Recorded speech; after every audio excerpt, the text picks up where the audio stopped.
Fox 46 Charlotte is getting results. Right now at 6, after getting the green light from the NFL, the Panthers' new owner makes a bold statement on the team's future. Well, there is a logical place for this team, and it's Charlotte. And it is the Carolina Panthers. Plus, a haunting 911 call takes center stage at the sentencing of a man who killed a York County officer.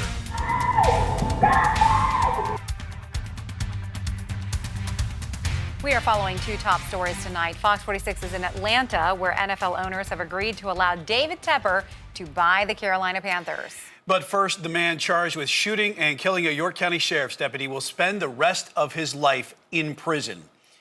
We have team coverage tonight from outside of the York County Historical Courthouse. We start with Fox 46's Caroline Fountain. And Caroline, you were inside that courtroom when that chilling 911 call was played. Well, Diana, it was hard to stomach that 911 call. You could hear the defendant's wife screaming as she was asking for help. That same man pleading guilty to killing Detective Mike Doty and injuring 3 officers. This gut-wrenching 911 call filled the York County Courthouse this Tuesday. The defendant, Christian McCall, sat stone-faced as he heard his wife's cries over the speaker. His wife, Amanda, bent over crying in the front row. My deep remorse, the unimaginable pain and suffering I've caused to the families and friends of Officer Doty and everyone affected by my actions on January 16, 2018. Christian McCall pled guilty to killing York County Detective Mike Doty and injuring 3 other officers during the manhunt that followed his wife's call for help. Mike Doty's father forgave his son's killer. Our Christian faith has led us to believe that we must have forgiveness in our hearts towards Mr. McCall in order to move forward and begin the healing process. The judge sentenced Christian McCall to life in prison for the murder of Detective Mike Doty. Christian Thomas McCall shall be confined to the South Carolina Department of Corrections for the period of your natural life without the possibility of parole. York County Solicitor Kevin Brackett said the Doty family wanted a quick resolution to the case, both sides coming to the plea deal of life in prison without parole. Live at the York County Courthouse, I'm Caroline Fountain, Fox 46, Charlotte. Such a tough day in that courtroom. Thank you, Caroline. Now, the other officers ambushed in that attack are finally getting some sense of closure today. And Brandon Smith is live outside the York County Historical Courthouse tonight with more on what one of the officers had to say. Brandon? Obviously, a lot of emotion coming from law enforcement today, but now with McCall's fate finally sealed, officers taking the high road and looking to move forward. He will be in prison for the rest of his natural life, which I think is a fair punishment. Officer Sergeant Buddy Brown reacting to the guilty plea from Christian McCall. Brown was among 4 officers McCall shot and wounded during an ambush in January. Police were called out to a domestic situation in York County. During that incident, McCall shot and killed Detective Mike Doty. The only other time that I'd seen him was at the bond hearing, and to see him come in here today, a lot of emotions. It was difficult to see him here, but it made me feel good to know that this thing was getting wrapped up. He will die in prison. The county solicitor saying the only options he and the family talked about were a plea deal or a death penalty trial. The family was okay opting with the guilty plea to ensure swift justice. Everybody wanted a quick closure. They wanted to know that it was over.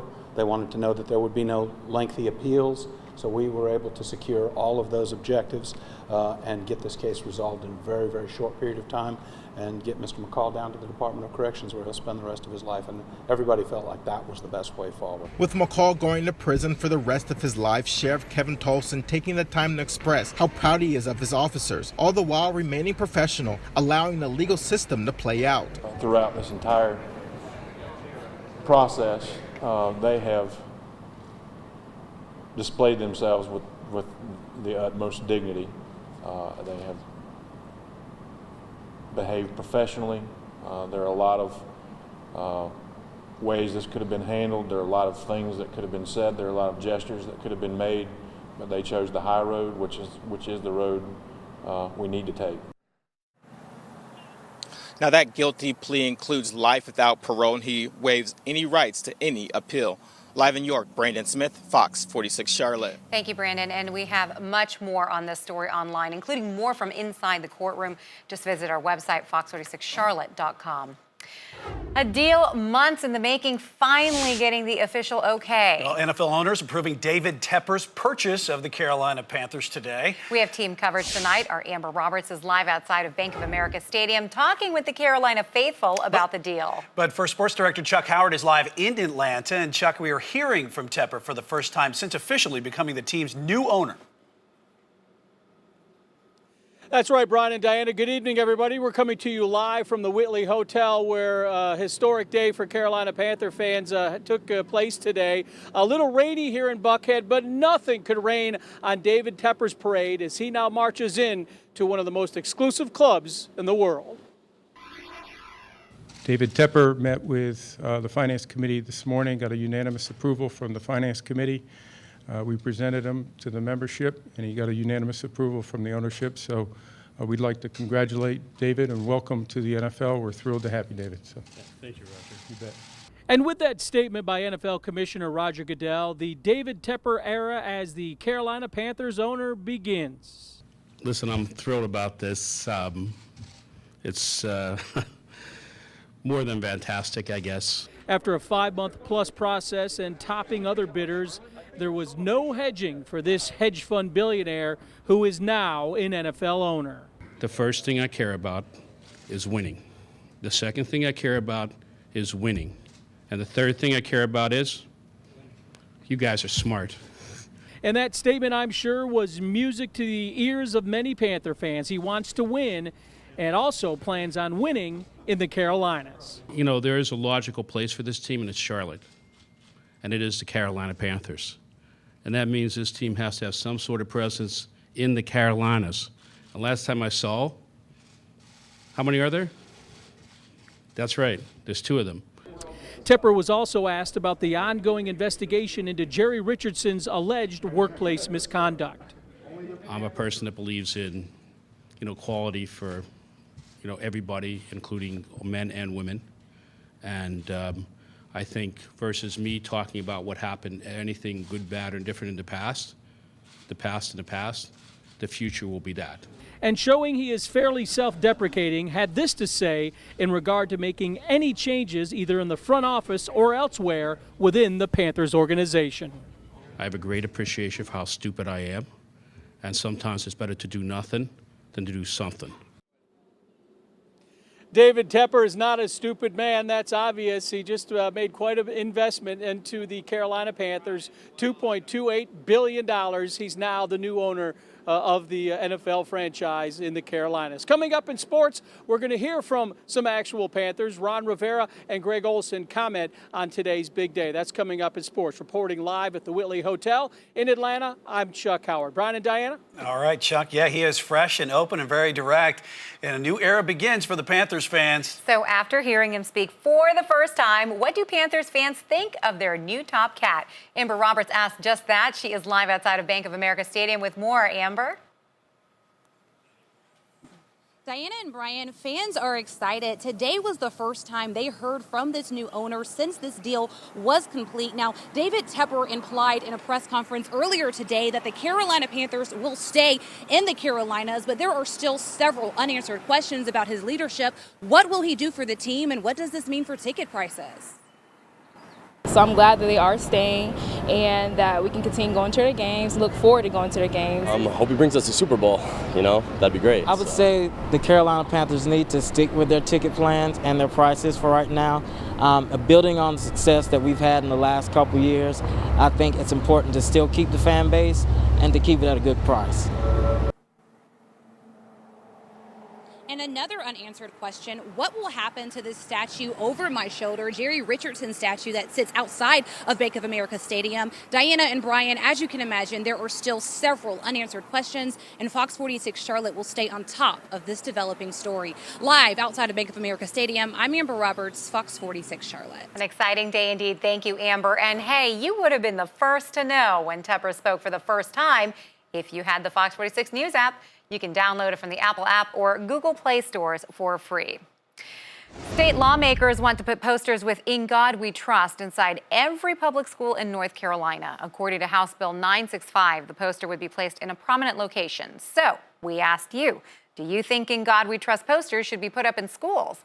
Well, more than 200 calls and counting into the Fox 46 Sound Off hotline. And here's some of what you had to say. We say yes, 1,000 times yes. This is long overdue, and we just believe that that is where the healing begins as far as protecting our children and future generations. Having "In God We Trust," I think we've come so far with being open towards different beliefs and religions that that's something that shouldn't be brought up in school and in education for people and for children. I think that's something that should stay at home. Anything that has to do with God need to be back in the schools, because since they took things out of the school that's concerning God and Jesus in the courthouses, there has been rampant killings in the school courthouses and everything. We need Jesus in everything. I think religion should be left at home. Separation of church and state is an important matter. And thank you for letting me share. Very divided response. So do you think "In God We Trust" posters should be put up in schools? You can still sound off. Call our Fox 46 Sound Off hotline at 704-944-3448. Coming up, a NASCAR dream is about to become a reality. I'm very grateful and thankful for it because I never thought this would happen. Then I have all the hero Find out points what that I a 12-year-old girl did for her younger brother that earned her and her family a trip of a lifetime to Concord, and who's making it happen. A former educator is getting results inside Salisbury classrooms. How one woman is making sure the teachers get the tools they need. And a beauty salon break-in caught on camera. Time to get results and help catch a criminal. And mostly cloudy skies right now over Boone, and temperatures in the 60s, but some neighborhoods are seeing rain. I'll let you know what you can expect for the rest of the evening coming up. I'm Diana Alvear. And I'm Brian Blakely. You're watching Fox 46 Charlotte. News at 6, getting results in Plaza Midwood, Fort Mill, in the entire Charlotte area. Fox 46 in your neighborhood today. Race fans are taking over Uptown this week. Speed Street kicks off on Thursday, but the festival already has a few spots shut down. The parking lane on Mint Street between Martin Luther King Jr. Boulevard and 3rd is closed. You can find a complete list of road closures on our local news page on fox46charlotte.com. A bra bandit, a bra bandit striking in South Charlotte. Police reports show someone stole $5,000 worth of bras from Victoria's Secret. It happened yesterday at the Blakeney Shopping Center. No word on any arrests. Kannapolis Fire is getting an upgrade, a groundbreaking ceremony being held today for 2 new fire stations. They're replacing fire stations 2 and 3. Station 3 will be moved to Concord Lake Road. Officials say that the new site is more centrally located, which will allow first responders to get to you faster.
Breaking the rain in Gal.